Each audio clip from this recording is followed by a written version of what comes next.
Gym Afro টি10 লিগে batting ঝড় তুললেন বিজয়। 6 বলে 366 স্ট্রাইক রেটে 3টি ছক্কা ও 1টি 4 হাঁকালেন বাংলাদেশি এই হার্ড হিটার ব্যাটসম্যান।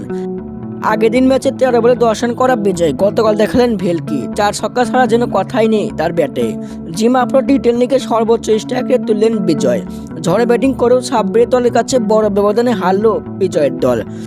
দর্শক, টি20 থেকেও ছোট ফরম্যাট টি10 খেলতে সবারই পছন্দ। 4 ছক্কার ধুমধারাক্কার লড়াইয়ে জমিয়ে ওঠে টি10। গতকাল জিম আফ্রো টি10 লিগে 11তম ম্যাচে মুখোমুখি হয়েছিল সাব্বিরের দল হারারে বোল্টস ও বিজয়ের দল গোয়ালওয়াইবেন্স জাগুয়ার্স। বাংলাদেশি তারকার ঝড়ো ব্যাটিংয়ে 10 ওভার শেষে 8 উইকেট হারিয়ে 96 রান করে বিজয়ের দল। যদিও বিজয় 6 বল খেলে আউট হয়েছে, টিকে থাকলে রান হতো আর জবাবে সাব্বিরের দল হারারে বোল্টস 7 ওভার 3 বলে 3 উইকেট হারিয়ে রান তুলে নেয়।